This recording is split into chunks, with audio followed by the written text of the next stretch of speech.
Módulo número 1, generalidades de la enfermedad de Alzheimer. Como hemos visto, la enfermedad de Alzheimer es una alteración neurodegenerativa que suele ocurrir en la edad de 65 años y más. Esto no quiere decir de que en edades tempranas, de 30, 40, 50 años, no ocurra. De hecho, la literatura ha presentado muchos casos en la cual el factor hereditario juega un rol fundamental en la presencia de la misma. ¿Ya? Y vemos de dónde viene este nombre, enfermedad de Alzheimer, justamente de el médico que la descubrió, el doctor Alois Alzheimer, alemán, por el año 1900 más o menos. Él tuvo su caso cero, en la cual una paciente llamada Augusto Deter, ella se presentó en su consulta con todos los signos y síntomas que nosotros conocemos en la actualidad. Es cierto que a nivel mundial, tanto la Organización Mundial de la Salud, las organizaciones europeas, la Organización Americana y también en Chile, COPRAD, que son organizaciones que tienen que ver con el Alzheimer, han hecho avances importantísimos en este campo para poder enlentecer la aparición de la misma. Y vemos que cuáles son los signos y síntomas que presenta la enfermedad. Como le dije, la aparición es lenta, muchas veces no nos damos cuenta, puede demorar años, suele ocurrir, como dijimos, después de los 65 años, y la persona comienza a recordar cosas, a mezclar cosas, a confundirse. Se pierde muchas veces a nivel espacial, tiene dificultades para concentrarse, presenta dificultades de razonamiento, y esto es en forma progresiva e irreversible, ¿ya? Que va presentando. Esto lo vemos fundamentalmente con esta aparición de estos signos más divididos en diferentes factores. Tenemos los factores que la pueden causar, los factores no modificables. Cuando hablamos de esto, la edad, el sexo, la herencia. Y factores modificables que sí podemos actuar nosotros como profesionales de salud, como cuidadores de los pacientes, podemos intervenir con nuestras diferentes técnicas. Aquí vemos que las enfermedades crónicas no transmisibles como hipertensión, diabetes, sedentarismo, tabaquismo, todos estos factores hacen que el cuerpo se deteriore, no solamente en vejentuz, sino que también vaya a la parte neurológica.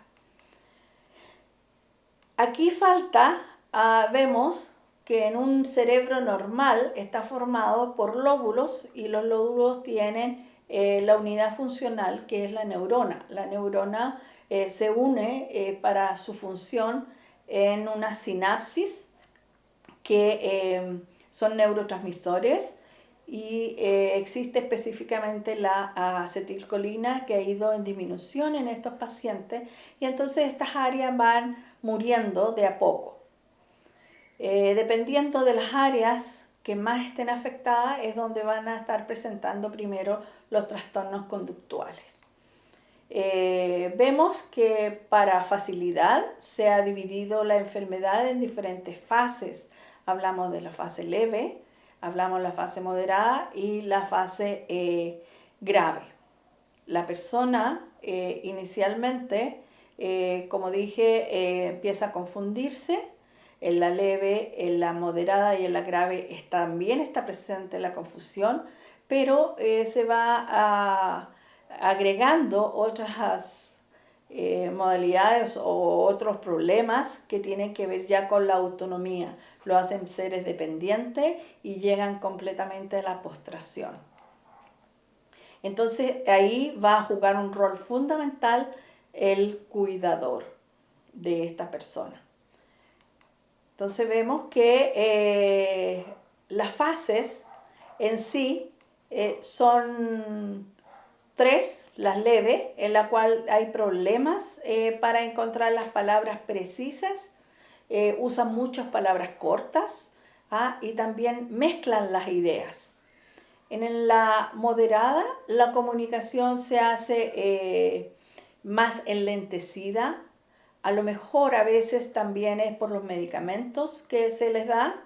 Hablan menos, se aíslan socialmente, hay un empobrecimiento del lenguaje y muchas veces repite las mismas cosas. Y ya llegamos a una fase grave donde la fase se hace evidente. Por lo general se comunican poco, más bien balbucean. Hay un escaso vocabulario y no tienen muchas palabras que son concretas. En el diagnóstico, no hay un examen específico que les diga, se hace este examen de sangre o este examen de rayos X y le dice, aquí aparece el Alzheimer. Sino que como hablamos que es algo neurológico, hay apoyos.